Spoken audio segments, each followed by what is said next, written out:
Người làm được 4 điều từ bi này chắc chắn công đức vô lượng. Làm được 4 điều từ bi trong cuộc đời dưới đây thì dù bạn có theo con đường tu tập Phật học hay không, phúc đức cũng sẽ tự đến. May mắn song hành, gia đình hạnh phúc và cuộc sống luôn tràn ngập niềm vui. Là những người con của Đức Phật, chúng ta hiểu và luôn luôn tôn kính, tự hào về tính cách và lòng từ bi quảng đại vô biên của Ngài.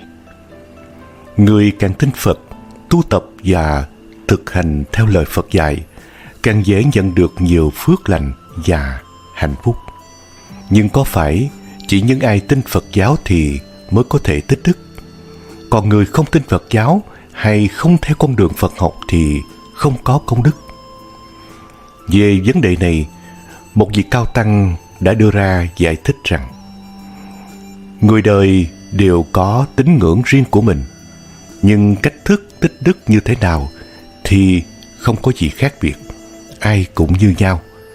Bởi quan trọng nhất là cái tâm hướng thiện và làm những điều tốt đời đẹp đạo. Thứ nhất là nói lời từ bi. Theo lời vị cao tăng này, có rất nhiều cách để làm tổn thương một người. Trong đó, lời nói có lực sát thương lớn nhất. Ngay cả khi người nói không có ý xấu thì người nghe vẫn có thể cảm nhận được nỗi đau đớn và tàn nhẫn nhất. Trong kinh Vô Lượng Thọ có câu: khéo giữ khẩu nghiệp, không nhạo báng người; khéo hộ trì thân nghiệp, không phạm pháp; khéo hộ trì ý nghiệp, trong sạch không cấu quế. Theo quan điểm của Phật giáo, nghiệp chướng của đời người chủ yếu do khẩu nghiệp mà ra. Những người ác khẩu thì sớm muộn cũng sẽ gánh chịu khẩu nghiệp, tức là phải chịu cái hệ lụy, hậu quả do những lời ác ý, ác tâm của mình gây ra. Những lời nói bất thiện là những ác nghiệp dễ gây tạo nhất trong đời sống hàng ngày. Đáng nói là nhiều người tạo khẩu nghiệp bất thiện mà không hề hay biết, cứ vô tư nghĩ rằng lời nói gió bay. Nhưng kỳ thực, trong rất nhiều kinh, Thế Tôn xác định đó là binh khí miệng lưỡi. Đã là binh khí thì chắc chắn lời nói ác sẽ gây sát thương cho mình và cho người, tan hại lẫn nhau, để lại hậu quả nghiêm trọng. Theo nhà Phật, trong 10 nghiệp bất thiện của con người thì khẩu nghiệp có 4, tức là chiếm gần một nửa. Nếu cứ tạo khẩu nghiệp triền miên, con người không chỉ gây hại cho người khác, cộng đồng, xã hội, mà bản thân họ cũng không được thanh thản, thảnh thơi, thậm chí rơi vào cảnh luân hồi đau khổ. Chính vì cho rằng những lời chót lưỡi đầu môi nên chúng ta thỏa sức thỏa thích mà nói. Cũng bởi vậy mà đôi khi chúng ta sẽ tự tích nghiệp cho mình bằng một câu nói tùy tiện. Dần dà, công đức và phước lành tích lũy trong một thời gian dài sẽ vô tình bị mất đi. Trong cuộc sống, một số người luôn đặt hạnh phúc của bản thân lên nỗi đau của người khác, vô tình làm tổn thương người đối diện bằng những lời nói đùa giỡn, nhạo báng của mình. Khi ai đó bày tỏ sự không hài lòng, thay vì tự kiểm điểm lỗi lầm của mình, họ lại đổ lỗi cho người khác vì sự nhỏ nhen của đối phương. Vì vậy, cho dù bạn có tin vào Phật giáo hay không, và cho dù bạn có tin rằng những lời nói xấu và làm tổn thương người khác sẽ mang lại cho bạn cái gọi là nghiệp chướng hay không, thì bạn cũng phải chú ý đến lời nói và phát ngôn của mình trong ngày thường, và nên đặt lòng từ bi vào từng câu chữ được phát ra từ miệng mình. Bởi vì nó không chỉ là không làm tổn thương người khác, mà hơn thế nữa là mang lại phước lành cho chính bạn và dung tòng nghiệp lành. Nghĩa là khi nói năng phải có lòng nhân từ, phải có đức độ, phải có tình cảm, phải suy nghĩ cho kỹ. Câu chuyện sau đây là một thí dụ điển hình nhất. Chiến tranh vừa kết thúc, người con trai gọi điện về nhà và nói: "Bố ơi, chiến tranh khủng khiếp cuối cùng cũng kết thúc và con sẽ về nhà." Người con lại bổ sung thêm: "Bố ơi, con muốn đón một người đồng đội tàn tật về nhà." cậu ấy bị cụt một tay và một chân, không thể tự lập sống được. Như vậy có được không? Người bố liền nói, không được đâu, nhà chúng ta không giàu có. Khi anh ấy đến sẽ thêm rất nhiều gánh nặng, cơm ăn áo mặc, nhà ở, điện nước, các khoản chi phí này cũng không nhỏ. Mẹ con đã già rồi, ai sẽ chăm sóc cho anh ta? Anh ta không được phép đến nhà chúng ta đâu. Vài ngày sau, cha mẹ của anh chàng này nhận được thông báo từ đồn cảnh sát đến xác nhận người thân. Khi họ nhìn thấy thi thể, đó là một người đàn ông bị mất đôi cánh tay và một bên chân. Chính là con trai họ đã nhảy lầu tự tử. Nguyên nhân là do người cha không biết người đồng đội mà con trai mình ám chỉ chính là con trai mình, nên đã vô tình nói ra những lời cay nghiệt, tàn nhẫn, dẫn tới kết quả đáng thương. Xét cho cùng, lời nói không mất tiền mua, nhưng không phải thích gì nói nấy, mà nên lựa lời mà nói cho vừa lòng nhau. Vừa lòng nhau là nói ra đem sự khoan hỷ an lạc, thấu hiểu để đoàn kết và yêu thương. Đó chính là ái ngữ, chánh ngữ, giúp lợi mình và ích người. Còn ngược lại, những ai cố ý nói hư dối, nói thô ác, nói chia rẽ, nói nịnh nọt thì chắc chắn đưa đến khổ quả, thọ lấy khổ báo. Hậu quả của khẩu nghiệp cũng vô cùng kinh khiếp. Sớm hay muộn gì thì cũng đều có báo ứng. Vết thương bạn gây ra trên thân thể người khác còn có ngày lành, còn vết thương gây ra cho lời nói thì chẳng biết khi nào mới lành lặn được. Thứ hai, viết điều từ bi. Viết những điều từ bi cũng là một trong 4 điều từ bi trong cuộc đời được Cao Tăng nhắc tới. Vì sao lại vậy? Trong một kỳ thi cung đình ở triều đại nhà Thanh, một người tài giỏi đã không kịp hối lộ giám khảo. Vì vậy giám khảo đã gạt đi khi kiểm tra bài thi của anh ta. Kết quả là anh ta bị loại. Nghèo đói 10 năm để ôn thi, cuối cùng thành công cốc. Vì lý do này, anh ta chán nản, viết mấy câu thơ và đặt chúng trước dinh thự của quan trên rồi tự sát. Sau đó, quan trên đọc những câu chữ để lại của anh học trò, trong đó viết: một lần tôi thi trượt, tôi bật khóc. Tôi đã học tập chăm chỉ trong 10 năm để ôn thi lại. Tuy nhiên, chỉ vì không đưa hối lộ mà công sức của anh ta đổ sông đổ biển. Vì vậy, anh ta đã chết ở quan tuyền. Là bởi vì giám khảo không dùng ngòi bút để làm việc tốt, lật ngược thành trắng đen, mới khiến cho nhân tài này đi đến kết cục bi thảm như vậy. Quan trên rất tức giận về điều này, và ông đã đích thân chấn chỉnh những giám thị chấm bài, và sau này đã tu được rất nhiều nhân tài. Viết những điều từ bi không có nghĩa là chúng ta chỉ biết viết ra những điều hay lẽ phải trên giấy. Ý nghĩa thực sự của nó là cảnh báo chúng ta rằng chúng ta phải có lương tâm trong cuộc sống, không nhầm lẫn giữa đúng và sai, và học cách chủ động chịu trách nhiệm và thực hiện nghĩa vụ của mình. Trong cuộc sống hàng ngày, nhiều người khi gặp khó khăn, thất bại là rất dễ hạ thấp tiêu chuẩn, quên đi trách nhiệm của mình. Cũng có người vì thành tích muốn tạo ra kết quả như ý mà dễ sa đà, xem nhẹ trách nhiệm. Vì vậy, nhớ đến ngòi bút của mình cầm trên tay, vững vàng viết nên những câu chữ đúng sự thật, đem tới ý nghĩa tốt đẹp cho cuộc sống. Đây có thể được coi là việc làm mang tới công đức vô biên. Thứ ba, làm điều từ bi. Vị Cao Tăng nói: tôi tu hành theo đạo Phật đã mấy chục năm, chưa từng thấy hay nghe nói về một người có lòng từ bi mà lại làm hại người khác. Người tu Phật luôn có tâm từ bi, thương xót tất cả chúng sanh, hành thiện và có hành nguyện. Người như vậy sao có thể gặp nhiều phiền não trong cuộc đời? Làm sao họ có thể nghi ngờ rằng công đức của mình có hạn? Ý của vị Cao Tăng là bạn nên làm những việc từ bi, biết cách thương xót và đừng quá chỉ trích lỗi lầm của người khác.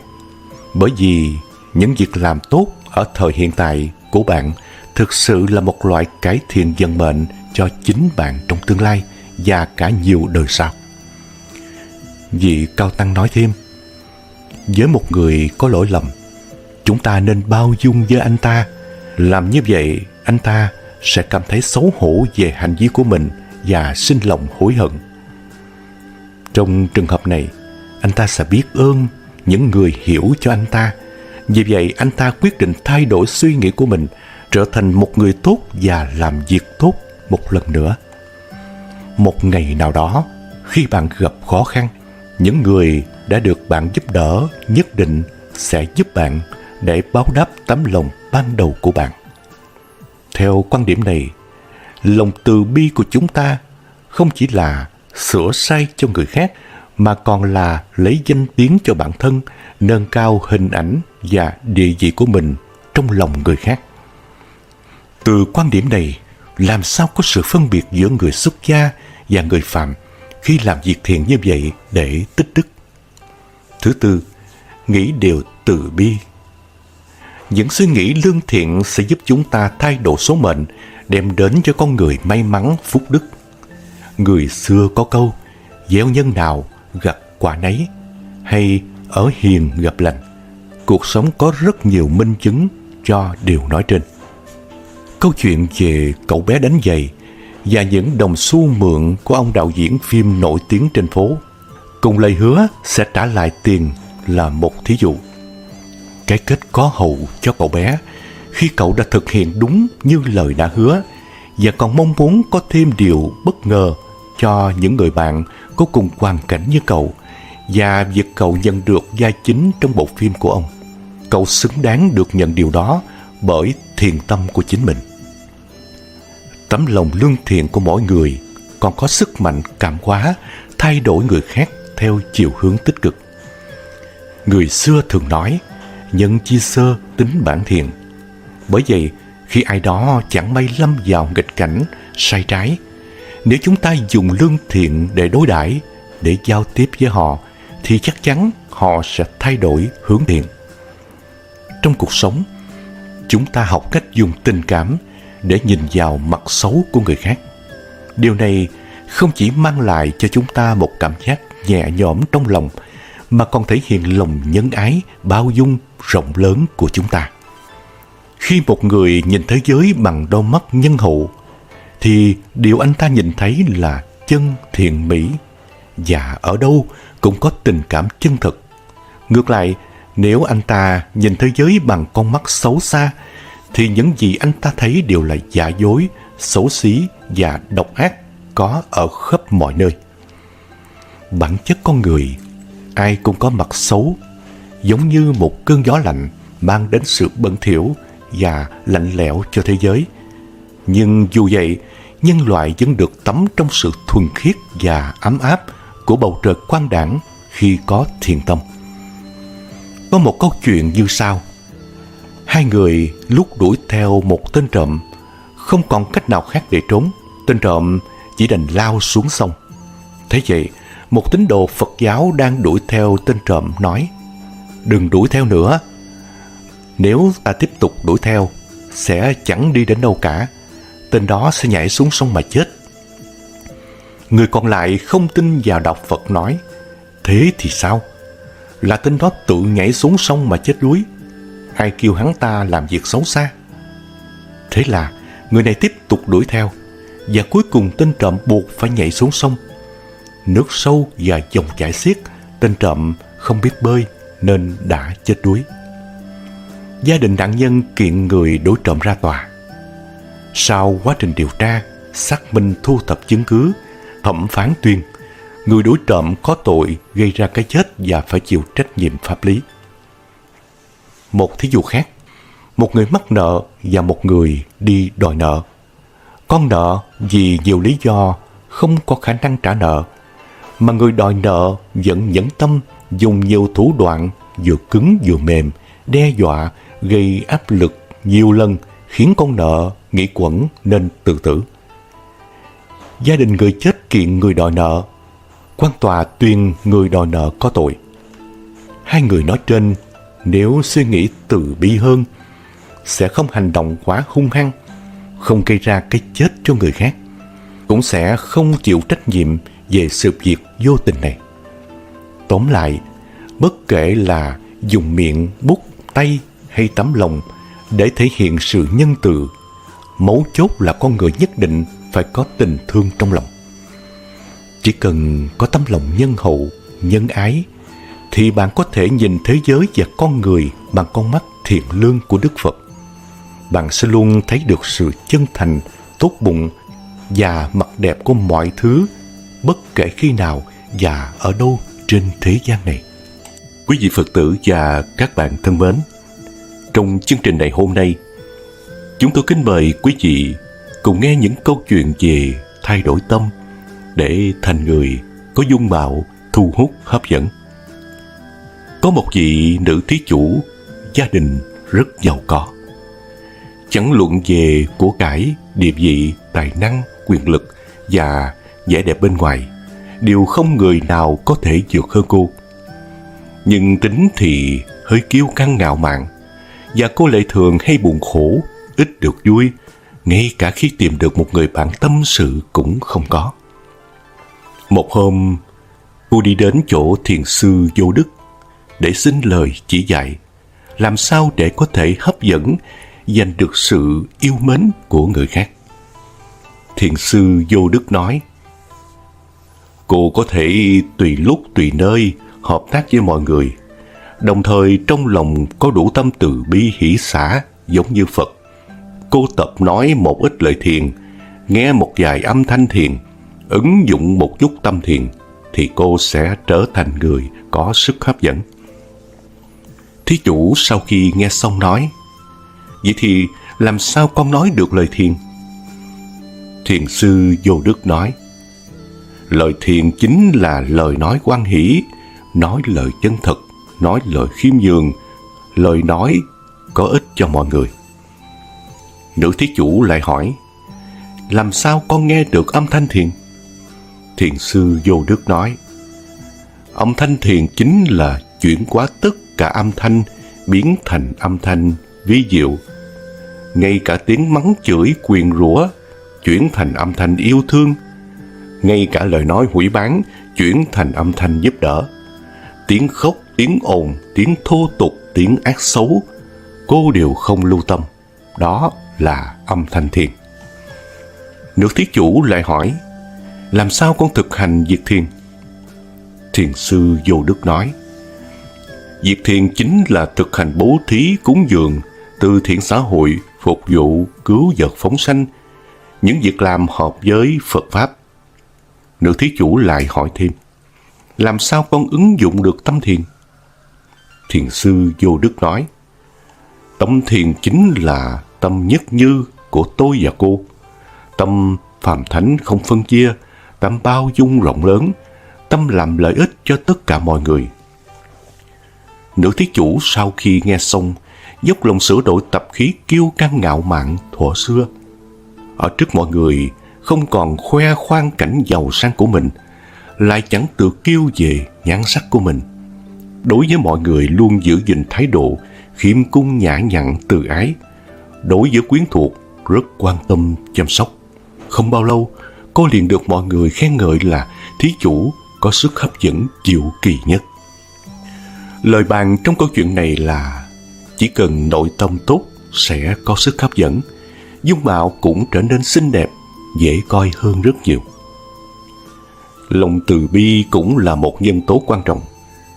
Người có tấm lòng yêu thương người khác thường thường sẽ từ bên trong mà tỏa sáng ra một loại hào quang, khiến cho người khác càng nhìn càng thấy thu hút, càng ngày càng yêu thích được tiếp xúc với họ. Mặt khác, đối với người ích kỷ, so đo, giảo hoạt sẽ khiến cho người khác không muốn nhìn lần thứ hai. Cho dù may mắn khi sinh ra được dung mạo xinh đẹp, thì trên khuôn mặt cũng sẽ dần dần lộ ra những điểm mà người khác không ưa thích. Thí dụ, một khuôn mặt không hòa ái, lần đầu tiên nhìn sẽ thấy hút mắt, nhưng càng tiếp xúc lâu thì càng muốn tránh xa. Nhưng dung mạo của một người là có thể từng bước cải biến được. Bởi vì khi tâm tính cải biến thì từ tâm sẽ tản ra một loại lực hấp dẫn, cũng sẽ khiến người khác sinh lòng ái mộ. Rất nhiều khi, người ta nhìn nhận một người có xinh đẹp hay không phải ở khuôn mặt, mà là nhìn vào cái tâm tính, cái nội tâm của người đó. Cho nên, một người nếu muốn tướng mạo xinh đẹp thì trước hết phải có tâm linh tốt. Lời dạy của Đức Phật để giữ tâm trí thanh tịnh. Một ngày nọ, Đức Phật cùng các vị đệ tử của Ngài đang trên đường đi từ thị trấn này đến một thị trấn khác. Đó là những buổi đầu truyền pháp của Ngài. Trên đường họ tình cờ đi qua một hồ nước. Đức Phật và các đệ tử dừng lại. Ngài nói với một trong các vị đệ tử: "Ta thấy khát rồi, con hãy lấy một ít nước từ hồ nước lên cho ta." Vị đệ tử đó làm theo. Khi đến hồ, ông thấy một chiếc xe bò đang đi băng qua hồ nước, làm nước bị dẫn đục và xáo động. Vị đệ tử thầm nghĩ: làm sao mà mình có thể đưa chỗ nước bùn này cho Ngài uống được? Vì vậy ông trở lại và nói với Đức Phật: "Thưa, nước ở đó rất đục, con không nghĩ là Ngài có thể uống được." Khoảng một nửa tiếng sau, Đức Phật lại nói vị đệ tử này quay lại hồ và lấy cho Ngài một ít nước để uống. Vị đệ tử này tuân lời và quay trở lại hồ nước. Lần này cũng vậy, ông thấy hồ nước vẫn đục. Ông quay trở lại và nói với Đức Phật điều giống như lúc trước ông đã nói. Một lúc sau, Đức Phật tiếp tục nói với vị đệ tử đó quay trở lại hồ nước. Người đệ tử này đến hồ nước và thấy hồ nước đã hoàn toàn sạch và trong, với làn nước mát lành. Bùn đất đã lắng xuống và làn nước phía trên mặt hồ có thể uống được. Ông lấy một ít nước vào bình và mang lại cho Đức Phật. Đức Phật nhìn bình nước, rồi lại nhìn lên vị đệ tử và nói rằng: "Con đã thấy điều con làm để cho nước trở nên trong lành rồi chứ.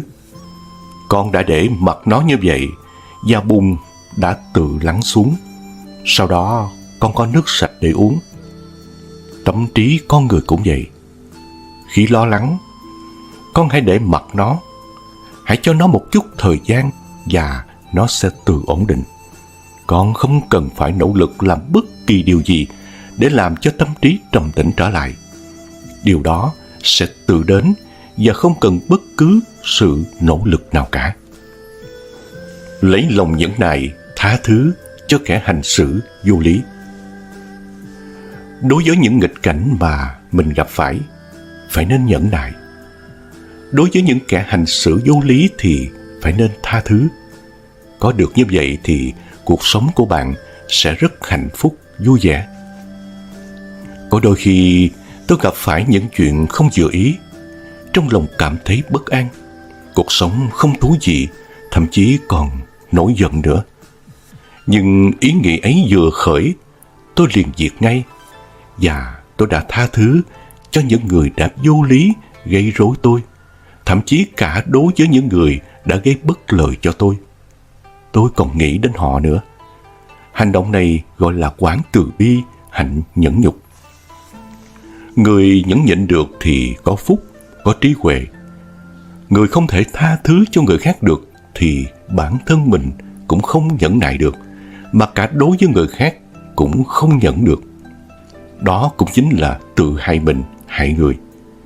Nếu bản thân mình nhẫn được thì không tự so đo, nhẫn được với người thì không so đo với người.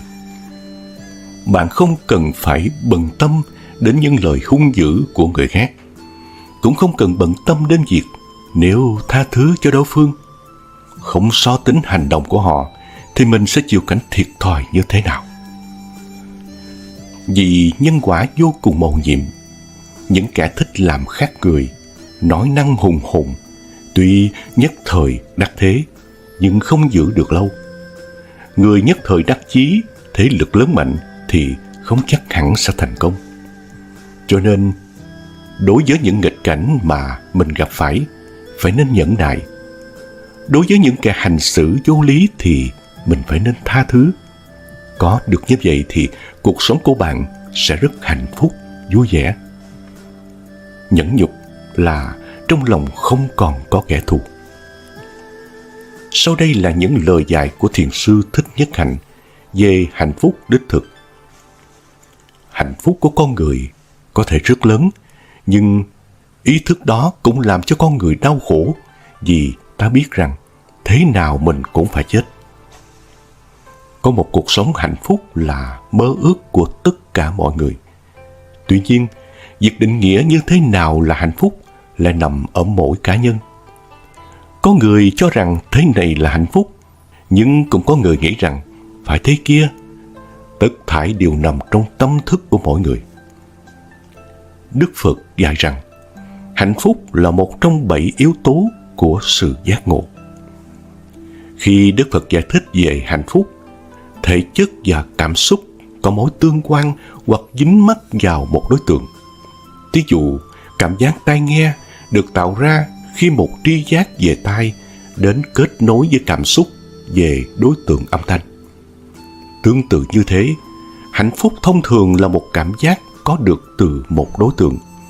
Thí dụ, về sự kết quả của hạnh phúc như nhận một giải thưởng hoặc đi một đôi giày đẹp mới. Vấn đề ở chỗ, hạnh phúc thông thường thì chưa bao giờ được kéo dài. Bởi vì đối tượng của hạnh phúc không thể tồn tại. Kết quả của một hạnh phúc sớm theo sau là một nỗi buồn và đôi giày phải cởi ra. Điều đáng buồn hầu hết chúng ta đi vào cuộc sống để tìm kiếm những thứ làm chúng ta hạnh phúc. Song, hạnh phúc mà chúng ta cho là mỹ mãn chưa bao giờ vĩnh cửu. Vì thế, chúng ta lại tiếp tục tìm kiếm. Hạnh phúc là một yếu tố giác ngộ không phụ thuộc vào các đối tượng, song là một trạng thái tu tập của tâm thông qua việc rèn luyện về tinh thần. Bởi vì nó không phụ thuộc vào đối tượng nhất thời, nó cũng không đến và không đi.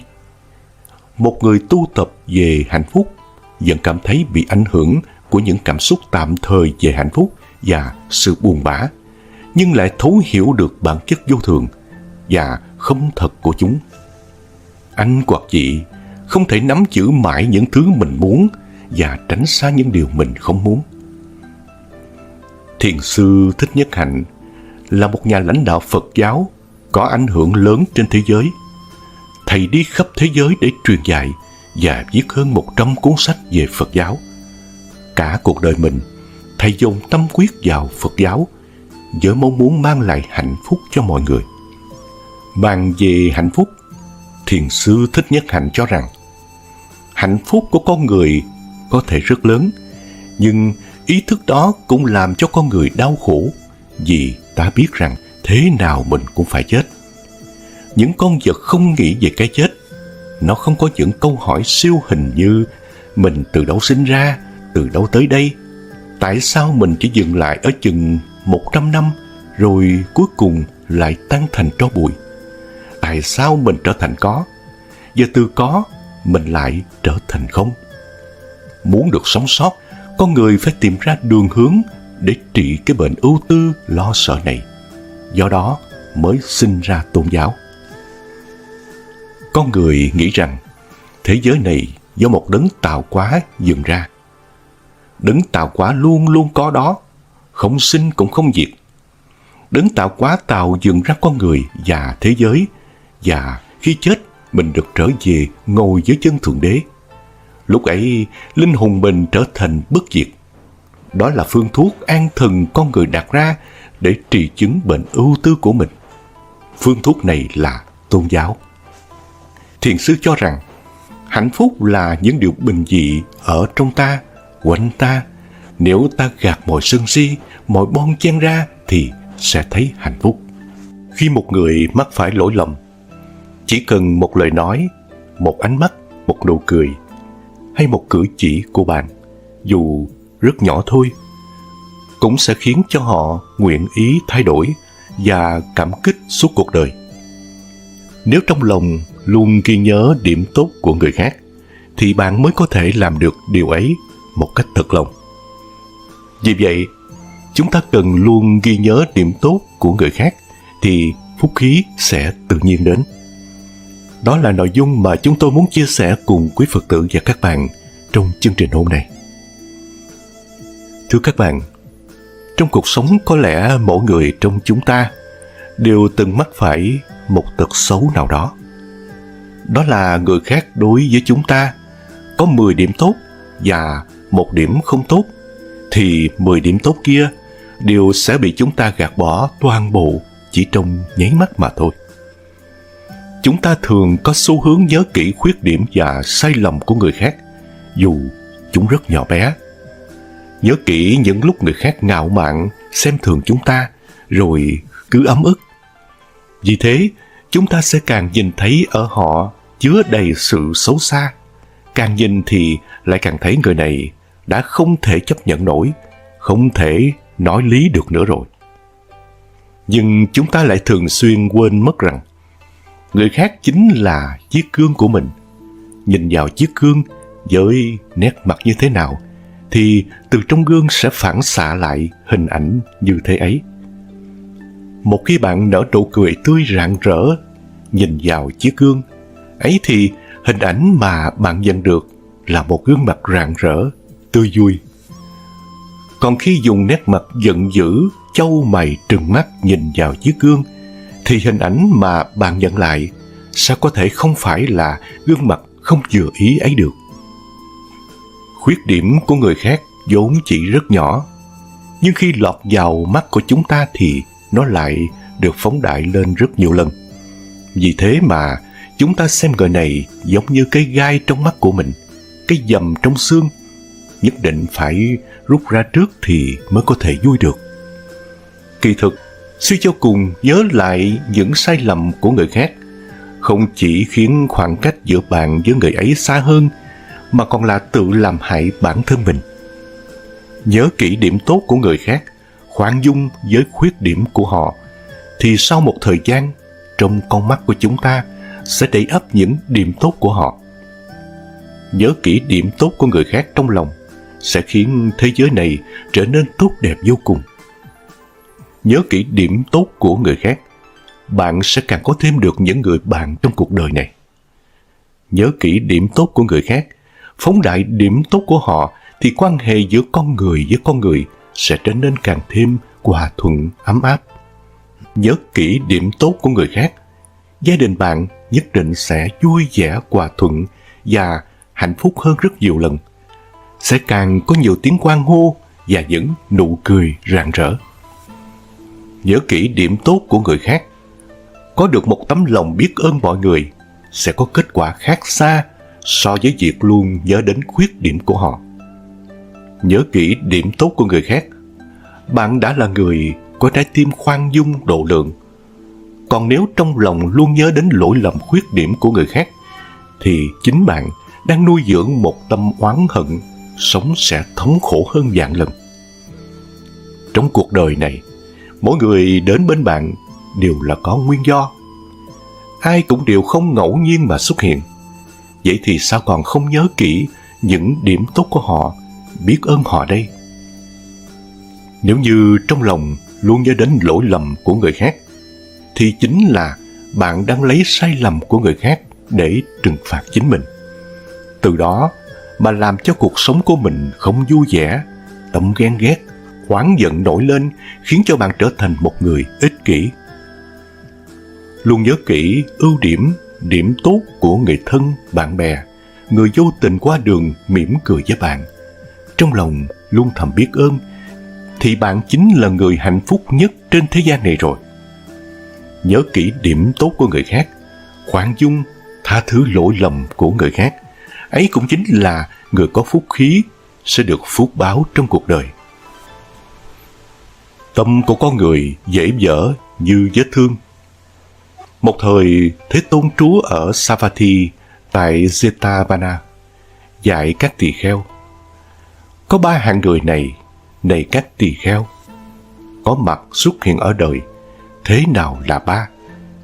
Hạng người với tâm thí dụ như vết thương, với tâm thí dụ như chớp sáng, với tâm thí dụ như kim cang. Và này các tỳ kheo, thế nào là hạng người với tâm thí dụ như vết thương?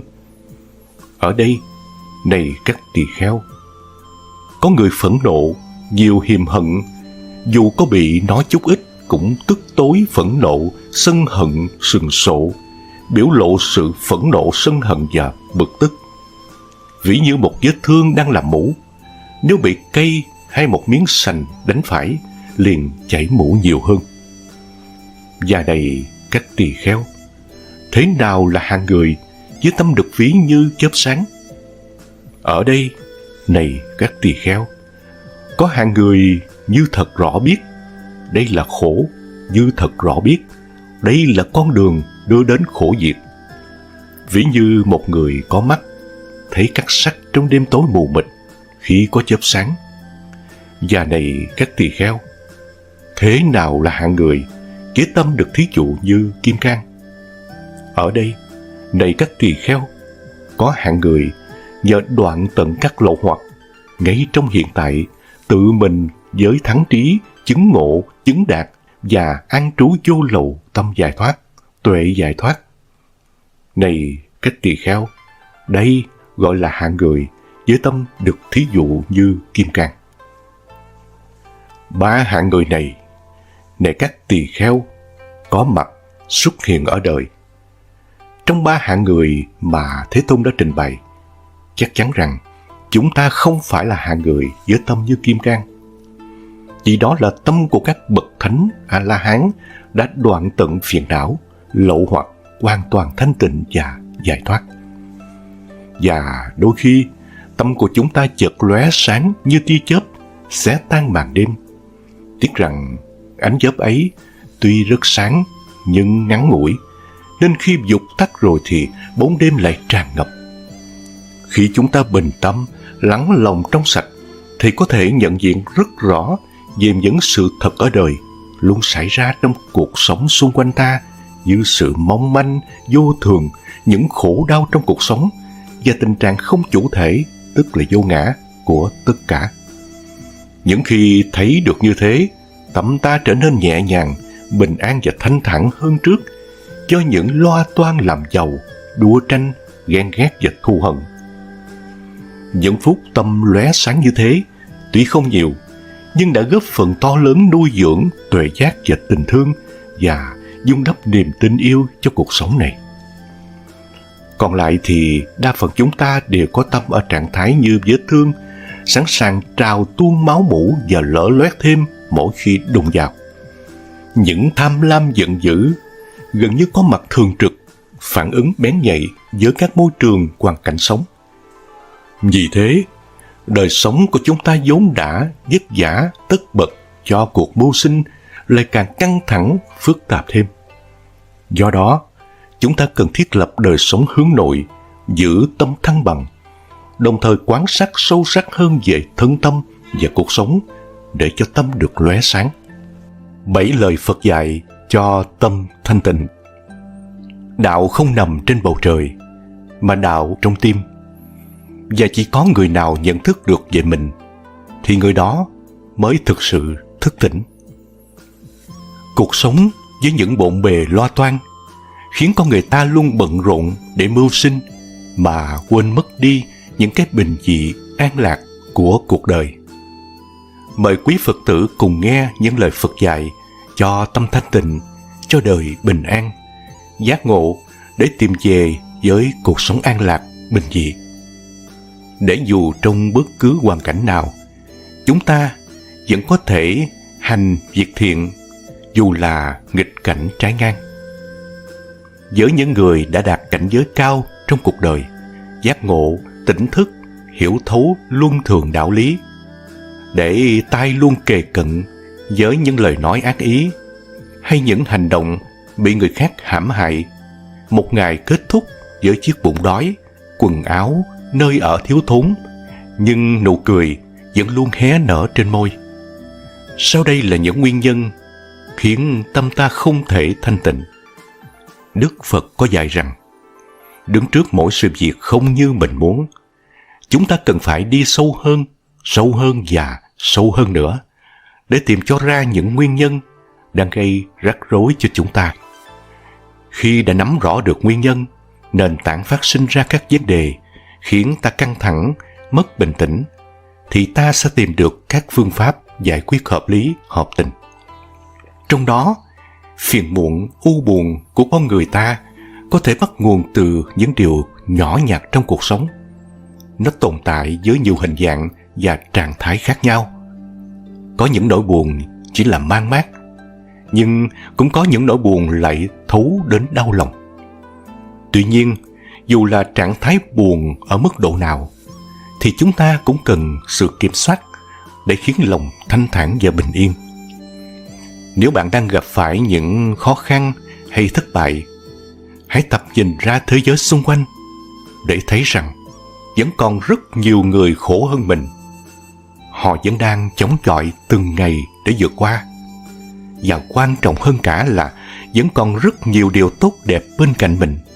Đó là tình yêu của cha mẹ, là sự ủng hộ của bạn bè, và còn có cả những ngã rẽ khác bạn có thể đi.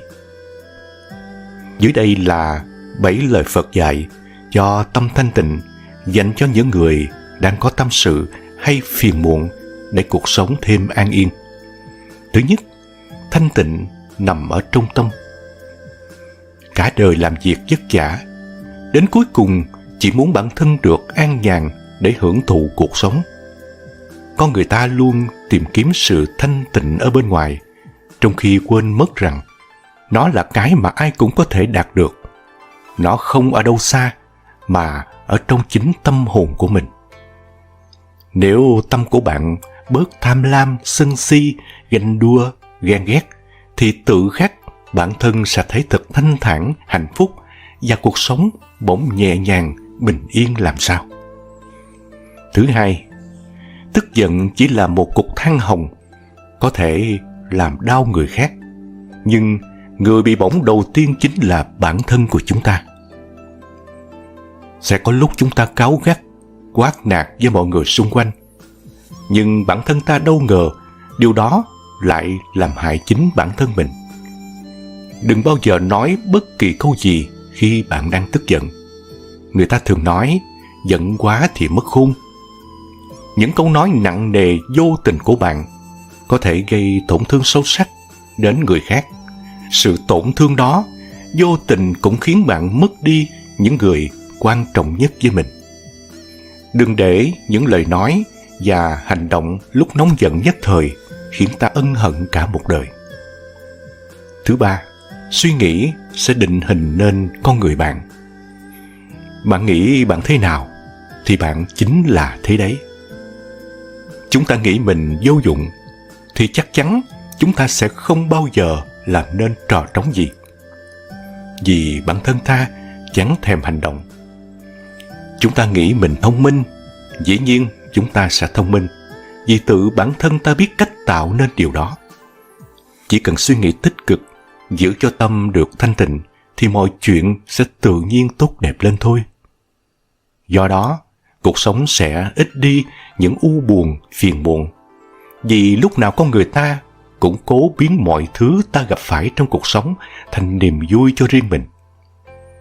Thứ tư, nếu biết người là thông minh, thì biết mình chính là giác ngộ. Chiến thắng chính bản thân mình còn dễ dàng hơn là chiến thắng cả ngàn trận đánh. Đó là bài học sâu sắc mà ai trong chúng ta cũng cần biết. Tự chinh phục cái tâm của mình chính là cửa ải lớn nhất mà con người phải trải qua. Do đó, thiền định là cách tốt nhất để chúng ta hiểu đúng về chính bản thân mình. Biết được bản thân thích cái gì, làm gì để thỏa mãn nó, chính là cách để con người ta sống vui hơn mỗi ngày. Đừng tưởng đây là điều dễ thực hiện, vì có những người đã mất cả đời chỉ để làm điều này mà thôi.